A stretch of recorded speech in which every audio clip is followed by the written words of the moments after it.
Hello hello. ज्योतिष आध्यात्म राधे राधे। ज्योतिष आध्यात्म में एस्ट्रोलॉजर नंदिनी आपका स्वागत करती हूँ। अभी मार्गशीर्ष महीना यानी अगहन का महीना चल रहा है, जो बहुत शुभ माना जाता है विष्णु लक्ष्मी जी की पूजा आराधना करने के लिए। इसी में मार्गशीर्ष महीने में जो पहला गुरुवार पड़ता है शुक्ल पक्ष का, उसमें हम महालक्ष्मी जी का कई लोग व्रत आरंभ करते हैं। उसी की मैं आपको कथा बता रही हूँ। एक कथा प्रचलित है कि जो व्रत करते हैं वो लोग कथा, और आप व्रत नहीं भी करते हैं फिर भी आपको इसका पुण्य जरूर मिलेगा। कथा सुनने पढ़ने और सुनने से भी आपको उतना ही फल मिलता है। एक गांव में एक गरीब ब्राह्मण रहता था। वह नियमित रूप से जगत के पालनहारा विष्णु की आराधना करते था। वो विष्णु का बहुत बड़ा भक्त था। उसकी पूजा भक्ति से प्रसन्न होकर भगवान ने उसे एक बार दर्शन दिए और वर मांगने को कहा, अपनी इच्छा पूरी करने कही। तब ब्राह्मण ने उसे उसने विष्णु जी से कहा कि लक्ष्मी जी का निवास उसके घर में हमेशा के लिए हो, यह इच्छा जाहिर की। तो तब विष्णु जी लक्ष्मी जी की प्राप्ति का मार्ग बताया। उन्होंने बताया कि मंदिर के सामने एक स्त्री आती है, जो उपले उपले जो कंडे होते हैं वह वह आती है मंदिर के सामने। उन्होंने स्त्री लक्ष्मी जी के बारे में अपनी इच्छा लक्ष्मी जी के लिए उन्होंने एक कि तुझे अगर लक्ष्मी जी के दर्शन करना है तो मंदिर के सामने एक स्त्री आती है जो यहाँ आकर उपले थापती है, तुम्हें उसे अपने घर आने का आमंत्रण देना है। वही देवी लक्ष्मी है। उन्होंने उस स्त्री के बारे में बताया कि वो लक्ष्मी है। विष्णु जी ने ब्राह्मण से कहा, तब धन की देवी माँ लक्ष्मी को तुम्हारे घर और उन्हें उन लक्ष्मी जी को तुम अपने घर आने के लिए न्योता देना। विष्णु जी की यह बात सुनकर ब्राह्मण ने दूसरे दिन ही धन की देवी लक्ष्मी को आने पधारेंगी और घर धन धान्य से भर जाएगा, यह कहकर विष्णु जी तो चले गए। लेकिन अगले दिन सुबह ही मंदिर के सामने वह सुबह ही बैठ गया और लक्ष्मी जी के आने की राह देखने लगा। लक्ष्मी जी उपले थापने के लिए आई तो ब्राह्मण ने उनसे अपने घर आने का निवेदन किया। ब्राह्मण की बात सुनकर लक्ष्मी जी समझ गई कि यह सब विष्णु जी के कहने से ही हुआ है। विष्णु जी ने ही इसे ऐसा कहा होगा। लक्ष्मी जी ने ब्राह्मण से कहा, मैं चलूँगी लेकिन तुम्हारे घर, लेकिन इसके लिए पहले तुम्हें महालक्ष्मी जी का व्रत करना होगा। यानी कि मार्गशीर्ष महीने में जितने गुरुवार पड़ेंगे 16 दिन या फिर 16 दिन तक तुम्हें व्रत करने, और 16वें दिन रात्रि में चंद्रमा को अर्घ्य देने से तुम्हारे मनोरथ पूर्ण होगा। ब्राह्मण देवी के कहे अनुसार व्रत पूजन किया। देवी को उत्तर दिशा की ओर मुँह करके पुकारा। उसके बाद देवी लक्ष्मी ने अपना वचन पूरा किया और उसके घर में पधारी। मान्यता है कि उसी दिन से इस व्रत की परंपरा शुरू हुई।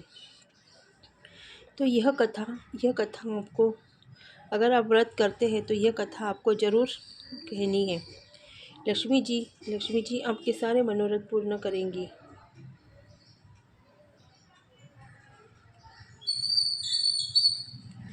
आपको मैं कथा कैसी करनी है इसके बारे में भी थोड़ी जानकारी दे रही हूँ। अगर आप इस व्रत को रखते हैं तो आपको व्रत पूजा करने से माता लक्ष्मी प्रसन्न होती है। आपके घर में सुख शांति धन संपत्ति, स्त्री पुरुष मन स्वास्थ्य आनंदमय होते हैं। इसमें प्रथम गुरुवार से शुरू कर सकते हैं और विधि नियम के अनुसार हर गुरुवार महालक्ष्मी जी का व्रत करें। व्रत कहे, कथा पढ़े, व्रत में गुरुवार का व्रत पालन करें, अंतिम गुरुवार को समापन करें। यह व्रत पूरे वर्ष भर भी कर सकते हैं। शेष गुरुवार के दिन 8 सुहागन या कुंवारी कन्याओं को आमंत्रित करके उन्हें आसन पर बिठाकर हल्दी कुमकुम लगाया। पूजा की समाप्ति फल प्रसाद वितरण करें। कथा की एक प्रति, एक पुस्तक उन्हें नमस्कार करके भेंट दे। केवल नारी ही नहीं अपितु तो पुरुष भी यह व्रत कर सकते हैं। सुहागन कुमारिका को आमंत्रित कर उन्हें हल्दी कुमकुम प्रदान करें। व्रत कथा की एक प्रति दे। उस दिन व्रत उपवास करें, दूध फलाहार करें, खाली पेट ना रहे। रात को भोजन से पहले देवी को भोग जरूर लगाएं। पद्म पुराण के अनुसार तो यह व्रत गृहस्थ जनों के लिए बहुत अच्छा बताया गया है। इस पूजा में पति पत्नी मिलकर भी कर सकते हैं। अगर किसी कारण पूजा में बाधा है तो औरों से पूजा करवा लेनी चाहिए, पर खुद उपवास रखें। उस गुरुवार को गिनती में ना लें। अगर किसी दूसरी पूजा का उपवास गुरुवार को आए तो यह पूजा की जा सकती है। दिन रात में भी पूजा की जा सकती है। दिन में उपवास करें, रात में पूजा के बाद भोजन कर लें। आप प्रदोष काल में व्रत व्रत छोड़ सकते हैं, खाना खा सकते हैं, रिश्तेदार को, घर के लोगों को बुलाए, व्रत कथा पढ़े और शांति से आरती प्रसाद बांटे। अघन यानी मार्गशीर्ष के पहले गुरुवार से व्रत शुरू करें और अंतिम गुरुवार को इसका समापन करें। अगर माह में 5 गुरुवार आए तो पाँचों गुरुवार को उस दिन अमावस्या पूर्णिमा तो भी पूजा करें। यह मार्गशीर्ष महीना बहुत शुभ माना जाता है। इससे हर पीड़ा, दुख तकलीफ़ें दूर होती हैं और आदमी सुख शांति खुशहाल रहता है। आपने देखा होगा कि हमारा देश हमेशा त्योहारों, धार्मिक रीति रिवाजों से घिरा हुआ है, सनातन धर्म। लेकिन ये इसमें हमारी आस्था विश्वास का भी है महत्व है, क्योंकि अगर हम अच्छे मन से भगवान की पूजा आराधना करते हैं तो उसका फल हमें अवश्य मिलता है। ये हमारे कर्म ही है। जब हम पर संकट आते हैं, कुछ विपत्ति आती है तो भगवान हमारी रक्षा करते हैं। हमें अपने कर्म अच्छे करने हैं। अगर आज हम अच्छे कर्म करेंगे तो उसका हमें अच्छा फल मिलेंगे। अगर हम बुरे कर्म करते हैं तो उसका बुरा फल भी मिलता है। हर कर्म भुगतने के लिए तैयार, तो इसलिए हमें अच्छे कर्म, अच्छे विचार, अच्छी भाषा, अच्छे विचार रखने चाहिए, ताकि अच्छी बुद्धि मांगनी चाहिए भगवान से कि हमसे कोई गलती ना हो, हमारे अपराधों को क्षमा करे। जो तुमने दिया है वो भी कम नहीं है, उसके लिए भी हमेशा धन्यवाद करें।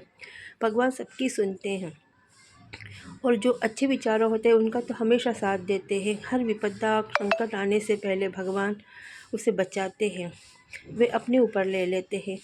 जिस प्रकार एक माँ को अपने बच्चे की माँ और पिता को अपने बच्चे की फ़िक्र रहती है, उसी प्रकार भगवान भी हमारे पिता और रक्षक बन के हमेशा हमें सही दिशा, सही ज्ञान कराते हैं और उन्हें हमारी हमेशा फ़िक्र रहती है। हम पे संकट आना है, उससे हमें तो नहीं पता होता, लेकिन भगवान को पता होता है कि इस पे संकट आएगा। इसलिए वे हमारी रक्षा करते हैं, हमें आगाह करते हैं। इसलिए हमें हमेशा उनके संपर्क में रहना चाहिए। भगवान के प्रति आस्था विश्वास रखना चाहिए। अगर आप कोई भी पूजा पाठ करते हैं तो उसे श्रद्धा विश्वास के साथ कीजिए। ये विश्वास से कीजिए कि मेरे भगवान मेरी ज़रूर सुनेंगे, वे मेरी विपदा संकटों को हरेंगे। अगर आपसे कुछ गलती हुई और आपको उसका फल नहीं मिल रहा है तो आप धैर्य रखिए, विश्वास से कीजिए, एक दिन आपको उसका फल अवश्य मिलेगा। जब इंसान के पास बहुत बड़ी खुशी आती तो वह समझ ही नहीं पाता कि मुझे कितनी बड़ी खुशी कैसी मिल गई है।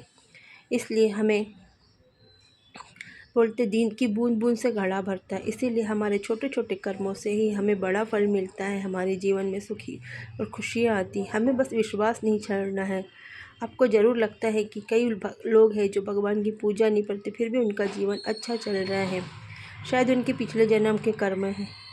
लेकिन जो भगवान की भक्ति करता है उन्हें दुख ज़्यादा आते हैं, लेकिन भगवान उनका साथ भी कभी नहीं छोड़ते। वे हमेशा उनके रक्षक बन के, ढाल बन के खड़े रहते हैं। हो सकता है कि उन पर बड़ी विपदा है जो भगवान उन्हें छोटी विपदा में कन्वर्ट कर देते हैं, आपको पता ही नहीं चलता।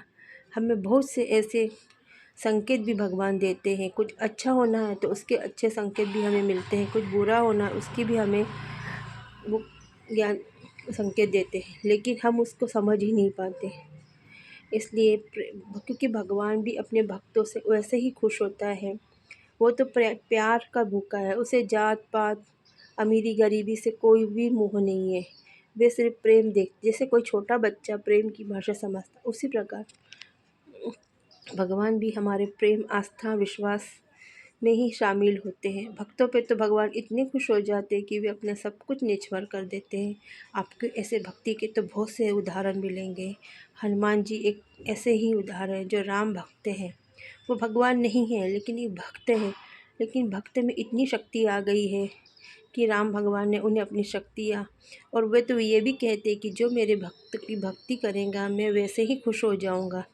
इसलिए और भी बहुत से ऐसे भक्त हैं हमारे देश में। अगर आप अपनी इतिहास या पुरानी शास्त्र पढ़ोगे तो आपको पता चलेगा कि कितने बड़े बड़े भक्त हुए, कितने बड़े बड़े ज्ञानी हुए, जो हमारे देश में सिर्फ भक्ति और भक्ति, एक शिष्य के रूप में भी उन्होंने बहुत बड़ी महारत हासिल की है। इसलिए हमें अपनी भक्ति कभी नहीं छोड़नी चाहिए। ये मेरी छोटी सी जानकारी थी। अगर आपको अच्छी लगी तो मेरे वीडियो को लाइक, कमेंट, शेयर ज़रूर करें, ताकि मैं ऐसी नई नई जानकारी आपके लिए वीडियो। धन्यवाद।